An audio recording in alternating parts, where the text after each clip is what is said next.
Hello, you're listening to Liberated Voices with myself, Hussein Abudar Ali Diakidis. And myself, Intia Fatima. Today we are joined by Dr. Saeed Khan. He is an associate professor of Near East and Asian Studies, as well as Global Studies at Wayne State University in Detroit, USA. He is also associate director of the Center for Study of Citizenship and also the co-author of What's Going On Here, Islamophobia Under Obama and Trump, which is an IHRC publication. It's also pertinent that he is a founding member and senior research fellow at the Institute for Social Policy and Understanding, a Michigan-based think tank promoting the study and analysis of US social and domestic policy. Thank you so much for joining us. Thank you for having me here.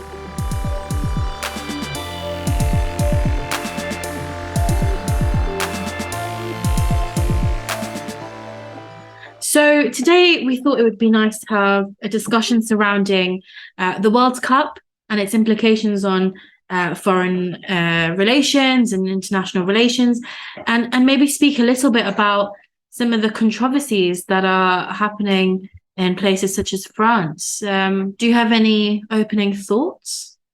Well, first of all, as someone who now lives in America, the issue of football, aka soccer in the U.S., is a difficult narrative. I grew up in the UK, so football is sort of a first love and a first passion. I've witnessed this very slow and painful growth of football in America, competing with the other big four sports of basketball, ice hockey, baseball, and American football. And of course, the next World Cup is going to be co-hosted by the US, Canada, and Mexico, sort of a North American dynamic. And the US did have the World Cup in 1994, which was intended to be a way to jumpstart the love for the world's most popular and pervasive sport in really one of the only countries that still is lagging behind it. Of course, America also doesn't use the metric system. I don't know if there's a causal relationship there. But what we have, though, is the fascinating fact that football in America really started as an immigrant sport. It was something that people from Latin America, people from Africa, and from Asia really embraced. And before long, it then became embraced by the broader white American population. But having said that, what it also means is that there are several different intersection points of how football is perceived, how it's negotiated, and how it's championed in the US. The US team faltered in the first of the knockout rounds.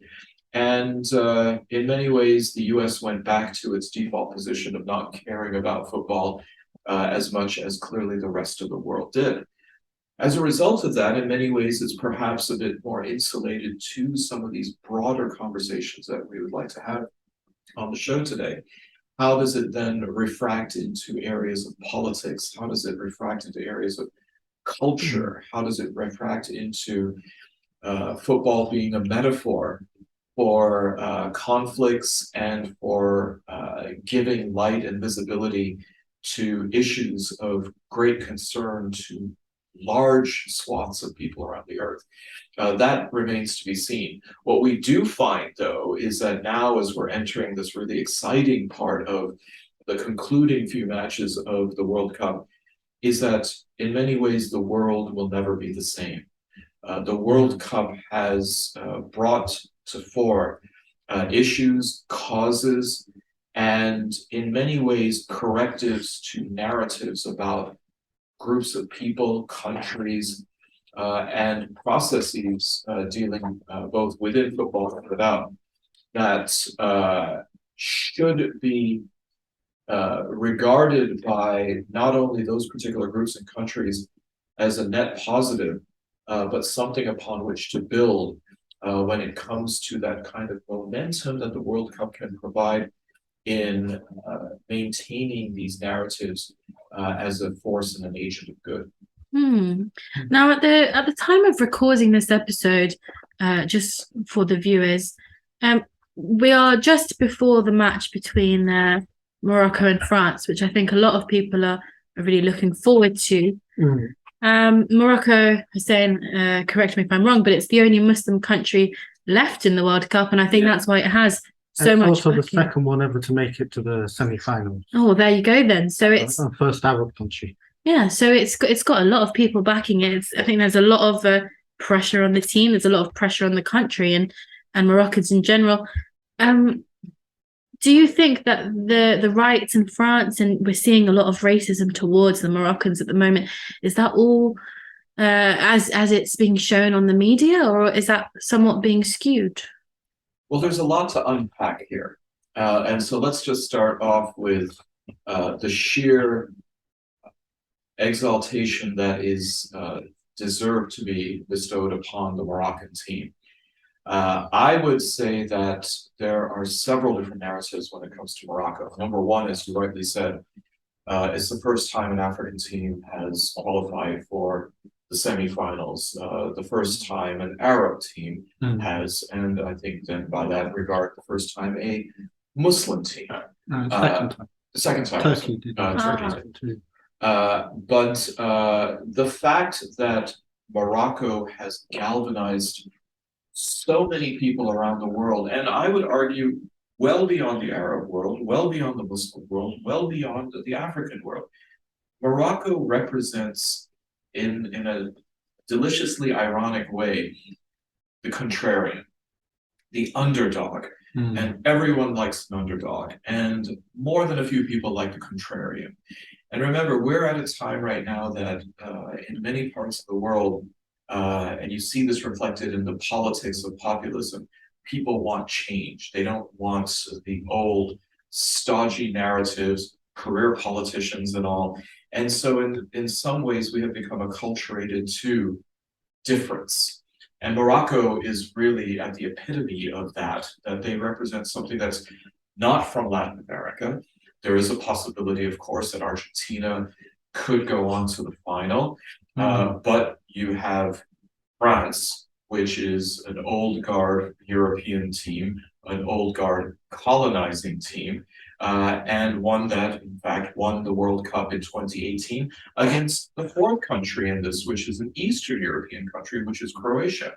And so what we're finding then is that there's an awful lot of appetite for people who want, for example, a Morocco-Croatia final, because what it means is that the monopoly of the older teams, the traditional and historically successful teams, is going away. People are placing a lot of themselves, their passions, their aspirations into Morocco as being that change agent that they're looking at. But having said that, what we're also witnessing is, unfortunately, the very reason why so many around the world are rooting for Morocco, even though it seems like it's not directly part of their identity politics. They do not like what countries like France represents, which is racism. They do not like what they have seen in the lead up to the semifinals, where many countries in Europe vilified the host nation Qatar, both through the media and even when it came to their teams. In today's modern parlance, virtue signaling and trying to impose their own social and cultural norms and values on Qatar, and more broadly then, I think vicariously on the Muslim world, playing into those Orientalist tropes, playing into those old imperialistic and colonizing tropes. Morocco has really defied all that and provided a counter narrative. And what we're seeing then is in the media coverage in the West, this persistence on trying to either provoke or cast Muslims living within their midst as being troublemakers, as being potentially dangerous and even violent and antisocial. The coverage regarding France is still very questionable about whether the kind of violence and the kind of more toxic celebration, if you will, were even conducted by North Africans. I think it's a big question. There are reports that there may have been provocations by the security forces who certainly use very draconian and demeaning levels of engagement with the North African community. And then there's also the idea that is it not being reported whether there were provocateurs within the ranks of these crowds, most of whom seem to have been very, very peaceful, in fact, bringing family members out to that. And of course, then there's the final point that what about when European fans of European sports celebrate by committing violence themselves or acts of hooliganism? That just seems to be lad culture. Boys will be boys, and this is how they are acting. It becomes a matter again of agency. If Europeans riot and commit violence, they seem to be forgiven by their respective countries because, oh, well, it's just, for example, somebody trashing their own home. But they continue to see North Africans and these immigrant communities, despite being born and raised over several generations in European countries, as foreigners. So they're not locals, they're not indigenous, they're not the people of their own country who are committing these things. They are foreigners who are coming into these countries and damaging it. That is one of the key areas of distinction that they're making, and it just shows how deeply embedded the racism is in Western countries.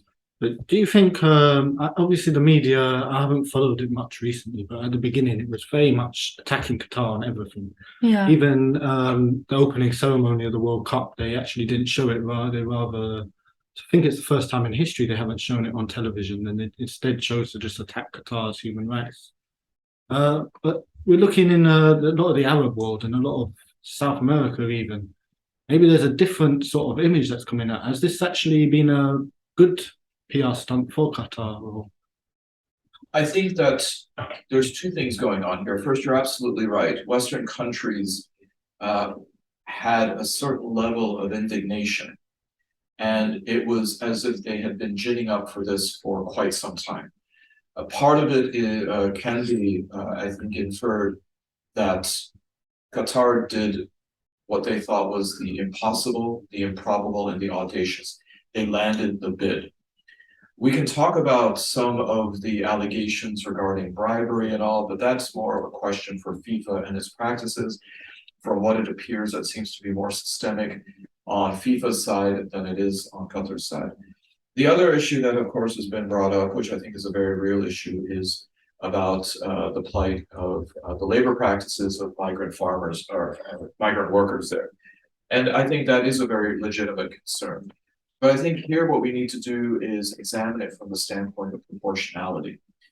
It has been about 12 years that Qatar, since when we did, has been going ahead and doing a massive level of construction and development of its infrastructure, not only to prepare for the World Cup, but using it as an excuse, as oftentimes happens when countries win the bid for the World Cup or for Olympics, as a justification to then build and have projects for infrastructure development. Qatar has done that. Then, of course, there was the conversation about the number of deaths. One death is one death too many.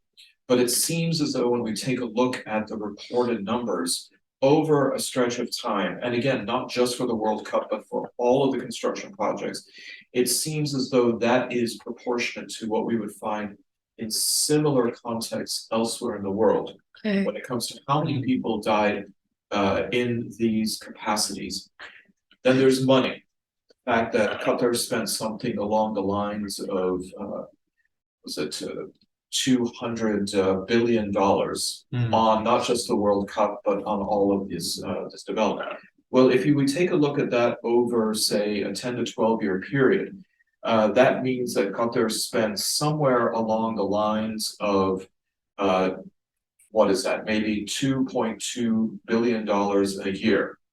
If we take a look at Qatar's GDP for 10 to 12 years, it was closer to $2.3 trillion, Wow. which means that Qatar spent 10% of its GDP on building its infrastructure.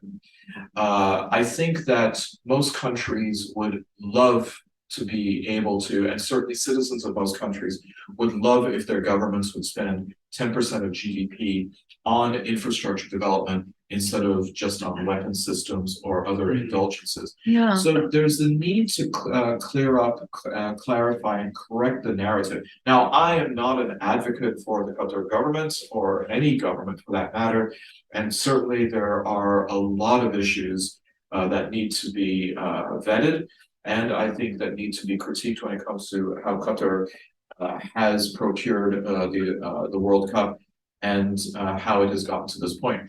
But it would be better to have those conversations when proportionality and a recognition of the hypocrisy of Western countries comes along. No one has ever talked about, for example, the number of Olympics and the number of World Cups that were held by European colonizing countries when they had colonies, when they had empires.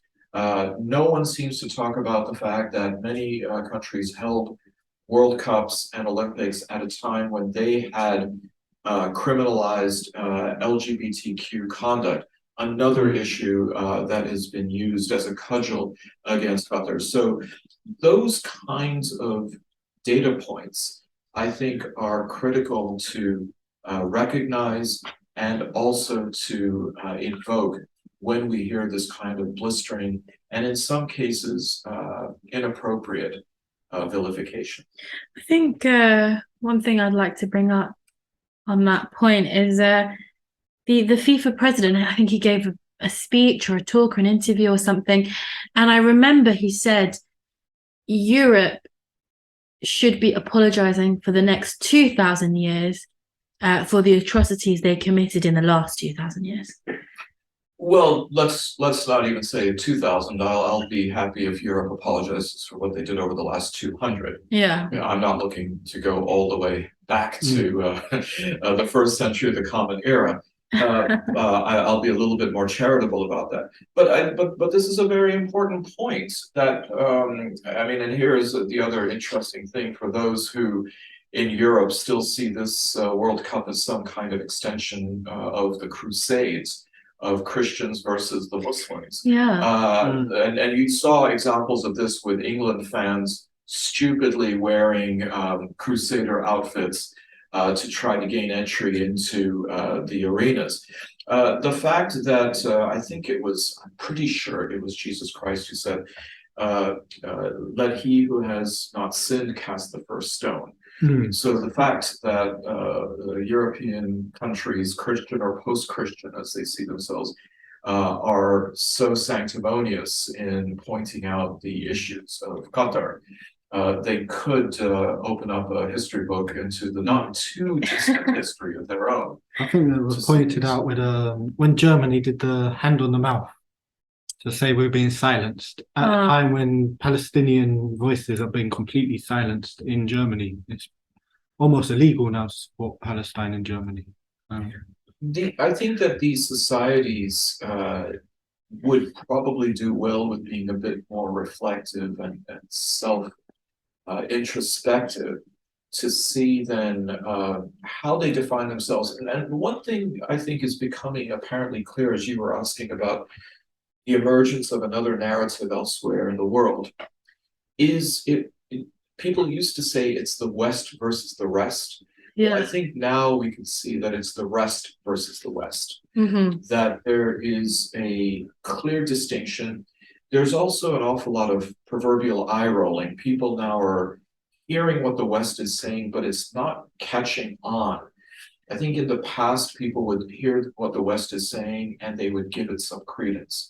I think now it is simply being dismissed and even ignored by the vast majority of the world, saying that we're pretty much done with your hypocrisy, we're done with the double standards, and we're done with the idea that you can really dictate. And the IHRC just concluded a conference, it's Islamophobia conference, in which the issue is the sun setting on the West. was the theme. And lo and behold, the World Cup coincides with the conference, and I think that that's a question that we can ask: is that has the West been exposed through its misguided indignation, through its double standards, through its hypocrisy, as being symptomatic of a West in decline? So, just to cut in there, that conference can be found on the IHRC website for those viewers that are interested. It should also be available on YouTube. And I think Dr. Saeed Khan did a wonderful talk on there. So definitely catch up with that. Doctor, I guess my concern with the World Cup is more about, like you've mentioned, it's not just football. I think with Morocco, there's been a lot of Palestinian support, which I think is great, and I think that's amazing, and it's a really good opportunity to get Palestine out there back into mainstream media. But we've seen a lot of backlash on that. Well, the backlash seems to be expected. After all, Palestine is an issue that, to use electrical terms, is a live wire for many. And on both sides of the issue, clearly it inflames the passion of those who advocate for Palestine, and it serves as a point of tremendous friction for those who are on the other side of the equation. There's a few things I think that have to be, in the name of intellectual honesty, pointed out. FIFA does have certain rules in which it disallows national, religious, or political sloganeering of any kind. And this is across the board. Clearly, the Palestine issue would fall within the aegis of at least the political. I'm not sure, number one, if FIFA is going to enforce that, despite from what reports say, especially I think the government of Israel is advocating for FIFA to impose punishments on Morocco for doing what they have with displaying the Palestinian flag, etc. Even if FIFA decides to take action, I'm sure that the fine will be paid either by Morocco itself or by, if they crowdfunded it, it would probably take 5 seconds for people to do that. Such is the centrality of that issue for those who, for whom it has such importance and gravity. At the same time, though, I think it brings out this other geopolitical issue regarding the so-called Abraham Accords, which were signed in 2020 between the State of Israel, the United Arab Emirates, and Bahrain, and later Morocco. One of the debates that I'm finding to be particularly fascinating right now is about how people perceived the Abraham Accords in different ways. For the Israeli government, they saw this as a leap forward of greater normalization and the perception that Israel was now being legitimized more broadly than it had been before.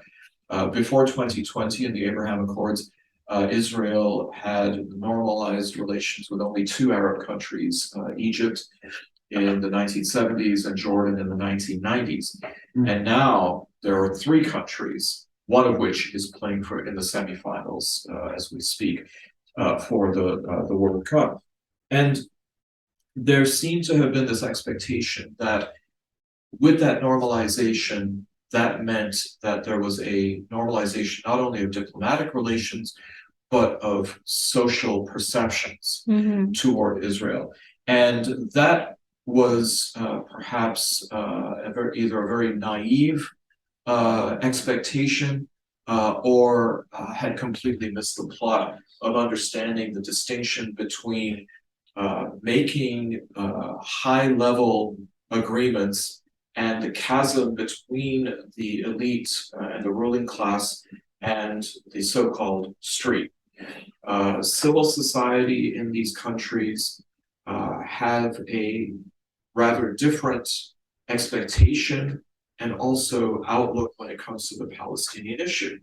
Now, part of that could simply be about priorities. Governments have to consider broader geopolitical consequences. They have to consider economics. For the civil society, they are not directly connected to that particular narrative. For them, it is about their agency being manifested through what they see as solidarity issues and solidarity movements.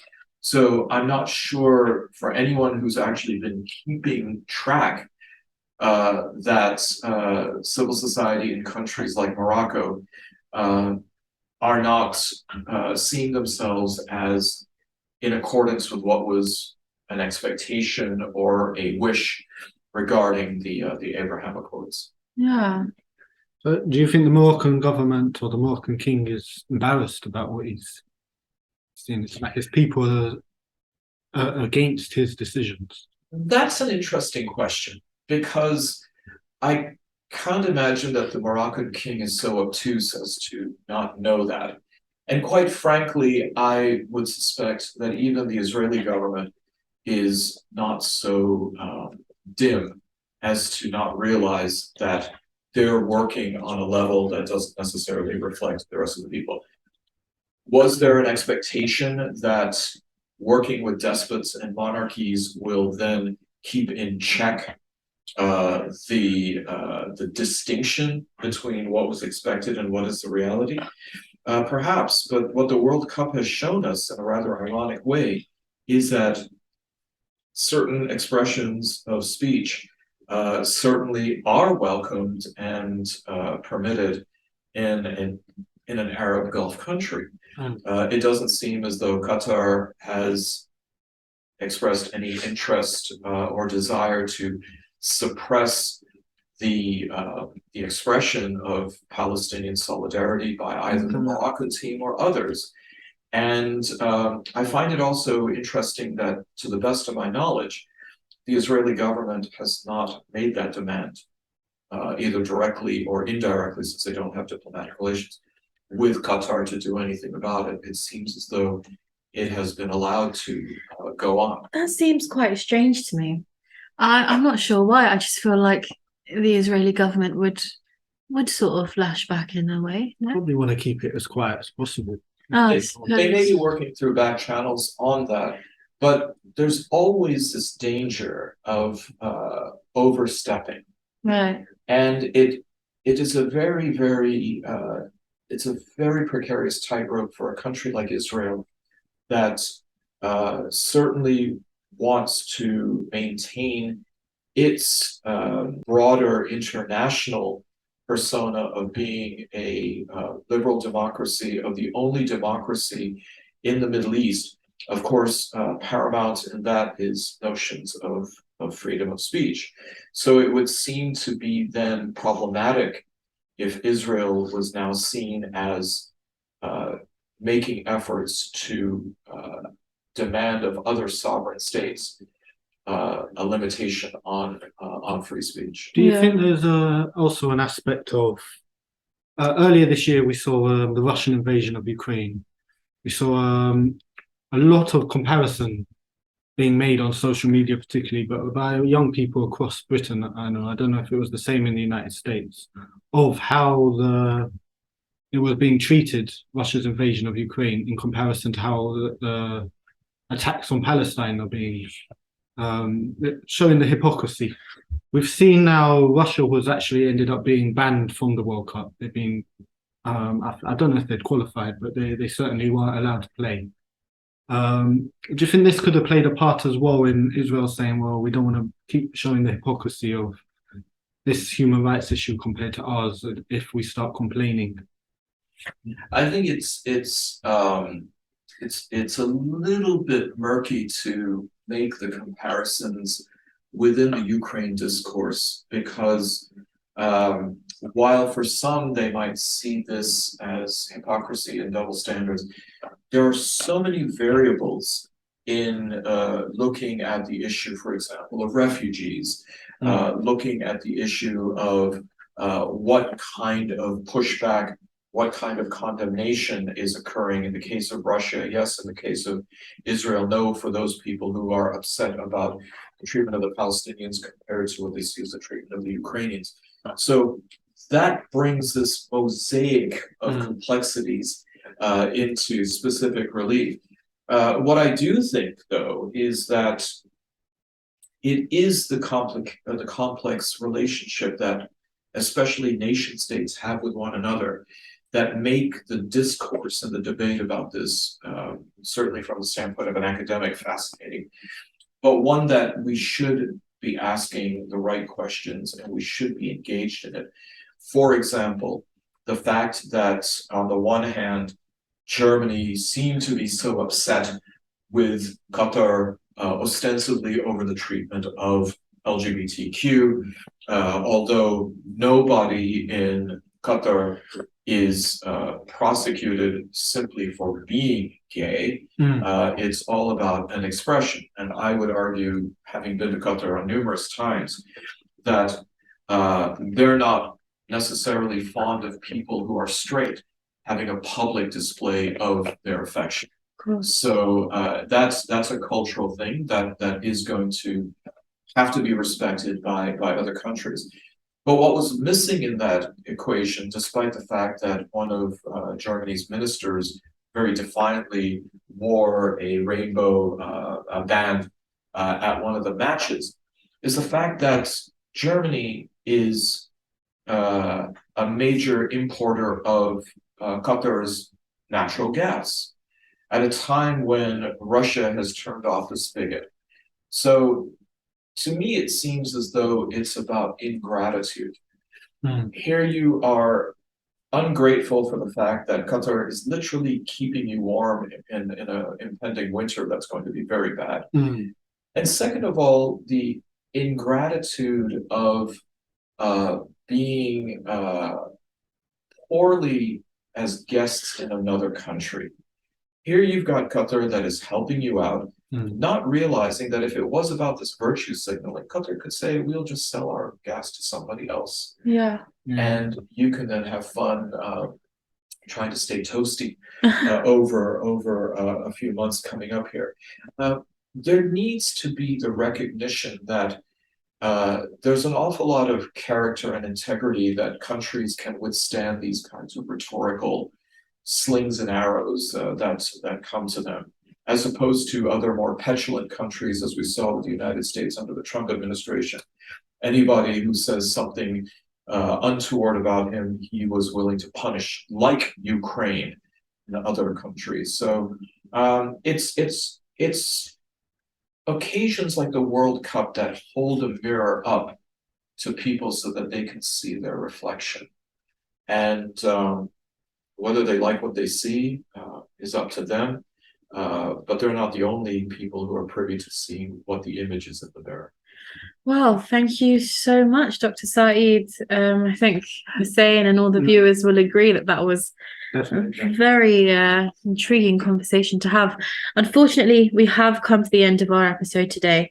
Dr. Saeed, where can the viewers find you and some of your work? They can always find me at s.khan@wayne.edu, or they can look up Saeed Khan, Wayne State University, on a few different social media platforms. I'm sorry, I can't remember what my handles are on these things, but I'm not that hard to find. You can also purchase his book, What's Going On Here? Islamophobia Under Obama and Trump, at the IHRC bookshop. Thank you very much for joining us. Thank you. Well, thank you for having me. This is wonderful, and I'd love to be back on. Excellent. Thank you very much to all our viewers as well. We'll see you next time. Take care. Assalamu alaikum. Assalamu alaikum.